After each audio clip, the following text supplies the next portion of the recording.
What's going on, y'all? Welcome to the channel. Today we are doing something very, very different. We are doing hat burning.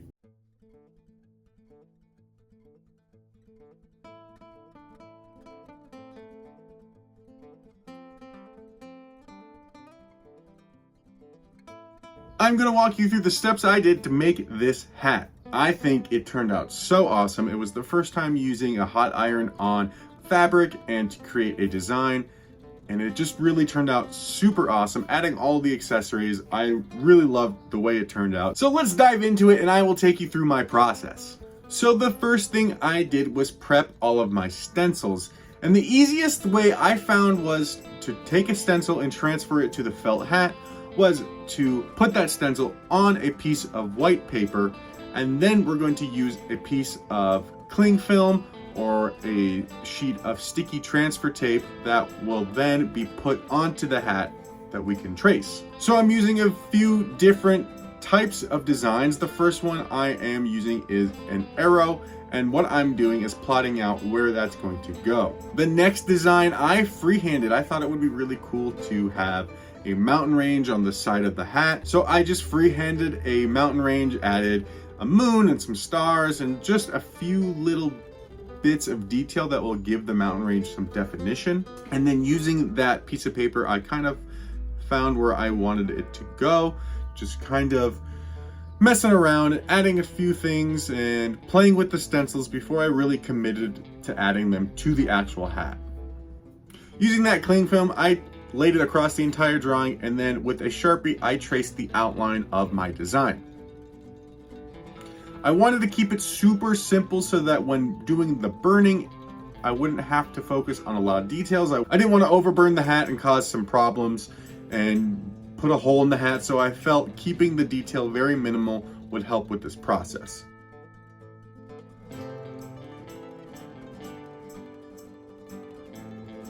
I repeated the same step for the small arrow. And then what I did on this one was filled in all of the stencil shapes so that I would know what I wanted to burn out. I wanted this shape to be lifted out of the hat and not have that go behind.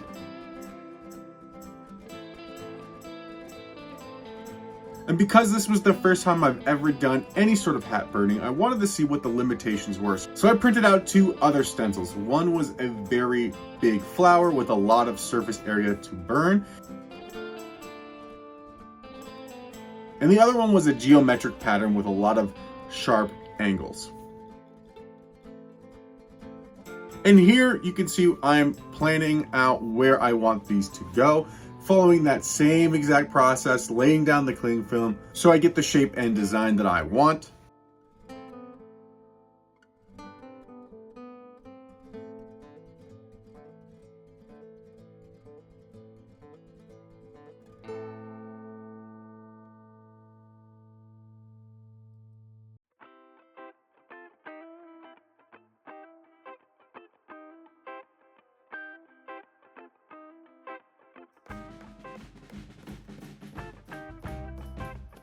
Now that I have those designs, I lay them down onto the hat, finding exactly where I want them to go. It takes a little bit of finesse. They don't exactly line up in a great way, so it's just kind of trial and error for this. There was no real rhyme or reason of what I was going for. I was really just having fun, testing out how to do all this.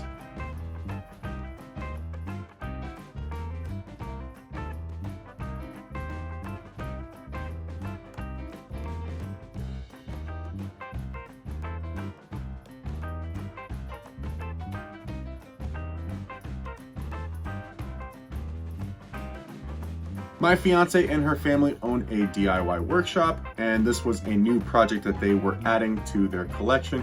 So I was the guinea pig in learning how to use a lot of these new tools and figure out the designs and how this would work in a class scenario. So I, just like everyone else involved in this, is learning it for the first time. I'm building the hot iron. I have never used one like this before, so I'm literally doing everything for the first time here.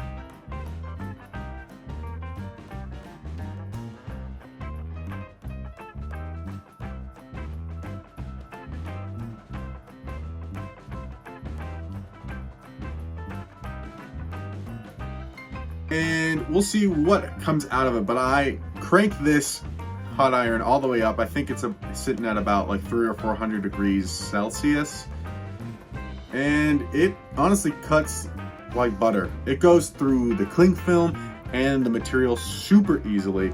It's almost a little scary. I do have to mess with the settings from time to time. I turn it down so I can see if that will help, but I turned it too low and then I turn it back up. There's a sweet spot. It depends on the material you're using, I found. So the process that I'm going through right now is just outlining everything. I am trying to find my shapes, trying to get the hang of this tool, and because this is the underside of the hat, I'm not super concerned on how this is going to look. I'm really using this base side as a test.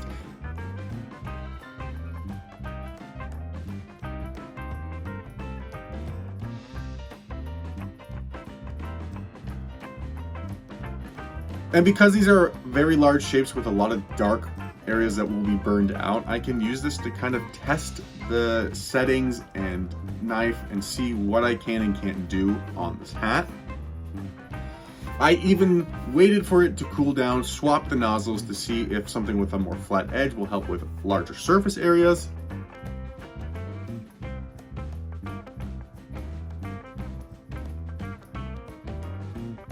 And it does, having a wider flat bit does help burn out all those surface areas. Go figure. Because this is a tool meant for a wide use of things, you never know how they're gonna work when you want to apply them to your specific case. But using it as a flat edge tool really did help me achieve the looks that I was going for.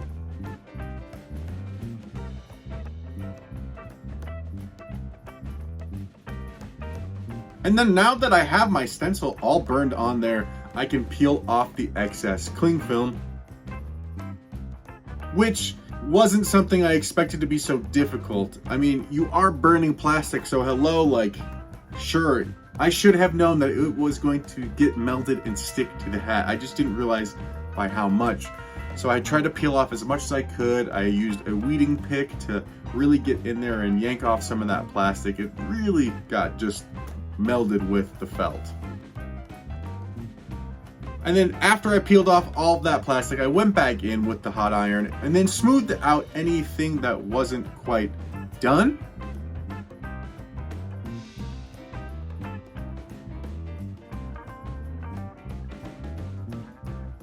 And then moving on to the other geometric design.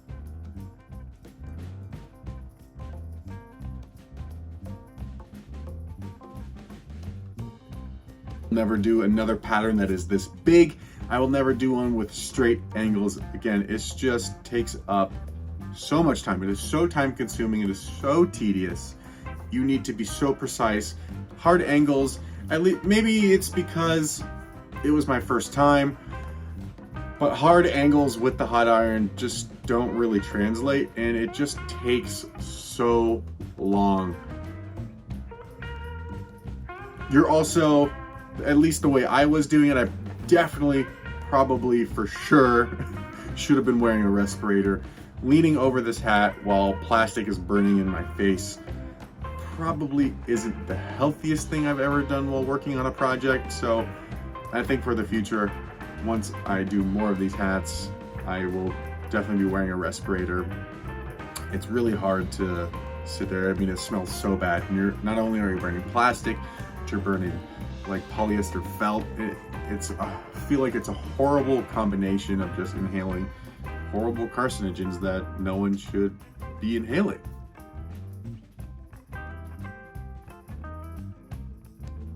Most of the time, I would say like a project like this is therapeutic because it's just rinse and repeat. You're drawing the same shape over and over and over and over and over again, but it wasn't that. It just wasn't that with this design.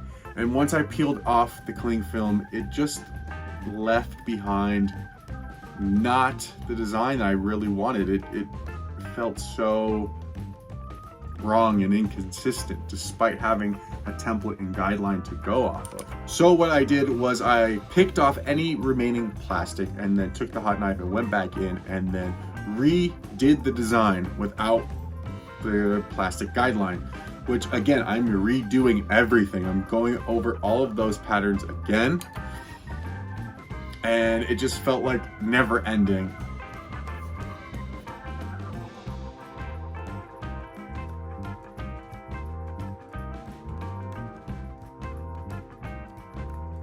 But now I get to do the part that I'm most excited for, the mountain range. So what I did was swap the bits again.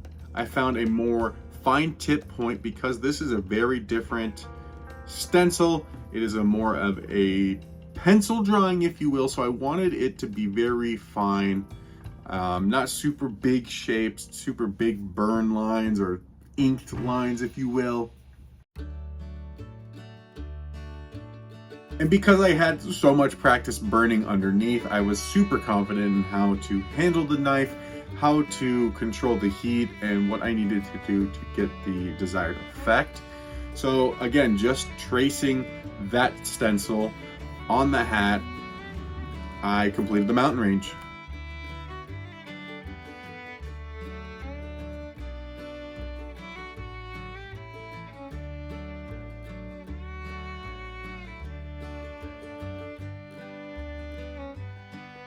And it was really easy, like I said, because I had gotten the hang of spending a lot of time underneath the hat, practicing and learning all sorts of things, messing up, failing, starting over.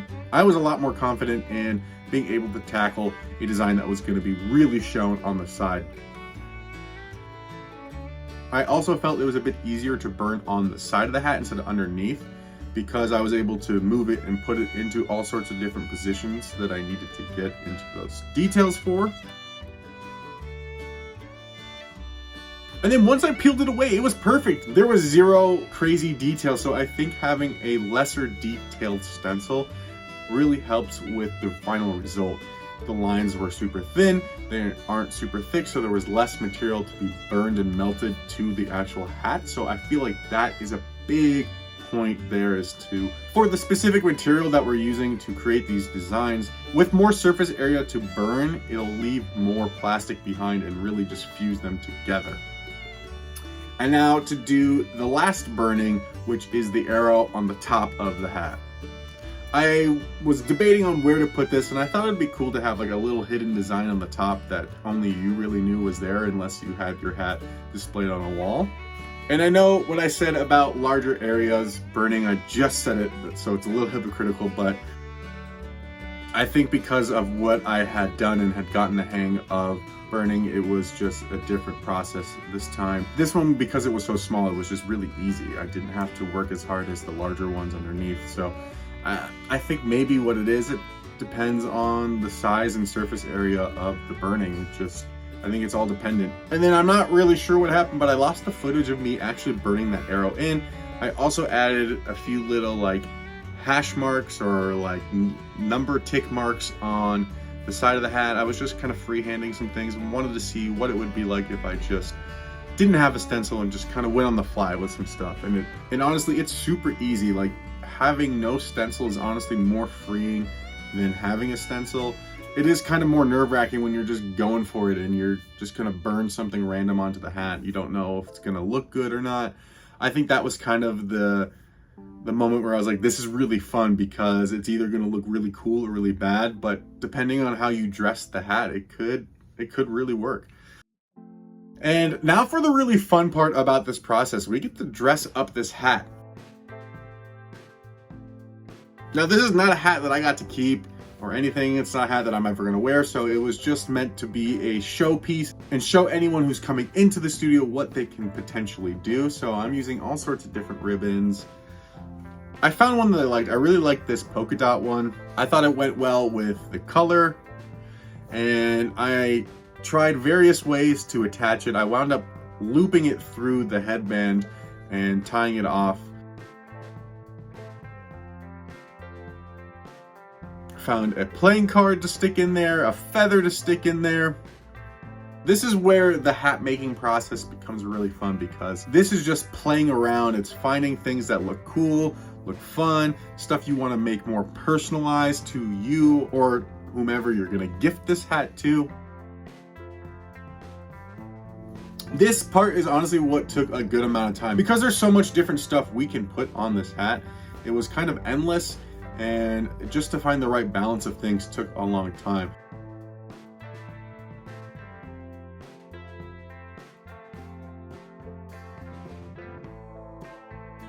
So what I landed on was a playing card, a feather, and a button, and I attached all of these to the hat with hot glue so that they wouldn't fall off.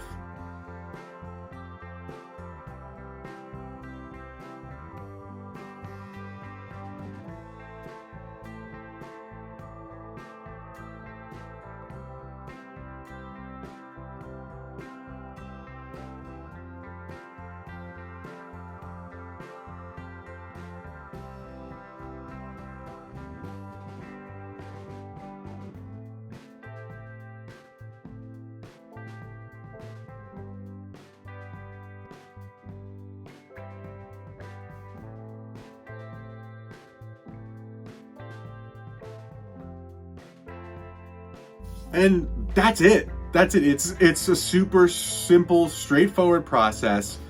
It is a lot of hard work. It takes so much time. I mean, this is not your traditional hat making. These hats that we get for this specific project, they are already done. They are already sized. They're already shaped. I mean, we can bend them and move them and shape them if you wanted to, like, pin a side up, or you wanted to give it more of the rancher cowboy style. We could do that for you, but you're not going into a hat shop and sizing it to your head and steaming it out and doing that whole thing. That's not what this workshop is. It's to burn a design, it's to add some buttons and feathers and all sorts of things. It's a creative project and not necessarily a hat making project, which for me, I kind of want to be in somewhere in the middle, if I'm being honest. But this is honestly great. It's super simple. It's perfect for a person that wants to come in and decorate a hat. Doesn't really have to think about all of the details and steps that go into creating a hat, but they can just be like, I like that hat, I like the way it fits, let's add some cool stuff to it.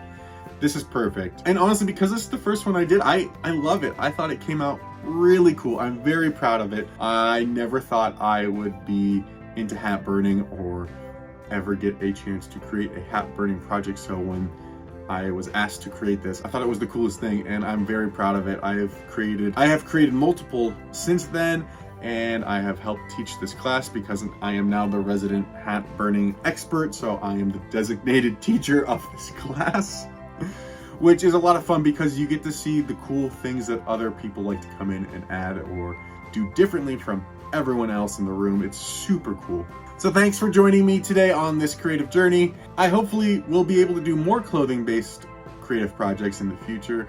Who knows what they are? I know for sure I have a costume piece that I'm working on that I will release out, but I'm always dabbling in something and trying all sorts of new things out. I feel like as a creator, it's what we're supposed to do. You end up getting complacent in your creativity if you only are focusing on the one specific thing that you enjoy doing. I find that when you branch out and do things like clothing or stitching or painting or drawing or 3D printing, anything that's in a creative space, I feel like you only enhance your skills. You add to your repertoire of knowledge, and certain things build on top of one another, and they help you look at and achieve different things that you might not have known how to do without having that other expertise. For instance, I'm working on a big oil painting, almost similar to this, where it is a furry animal, and instead of using all oil just like that, I decided to give it some more dimension and texture. And I had been learning embroidery, and I thought this would be a great way to bring into the painting some dimension, some texture, and just make it look so different than anything I have ever seen or done. And so far it's been adding so much character to the animal, and I am loving the way it's turning out. It's just taking a lot of time. So hopefully I can put out a video on that one as well so you can see what I'm talking about. But before I make this way too long, thank you for joining me. I hope you enjoyed seeing what I'm working on. I will be back with another creative project soon. Join me for Tutorial Tuesdays. Every single Tuesday I post a video on how to draw some of your favorite characters. I hope you join me for the journey. If you like this video, hit that thumbs up button. If you haven't already, consider subscribing. Once you do, hit that bell notification so you know when I upload the next creative project. Let me know what your thoughts are down below on the hat, and if I did a good job, if you liked it, what you would have preferred to see me do. Maybe I can make another one with all of your suggestions. I think that could be really cool. Thanks again for joining me, and I will see you next week.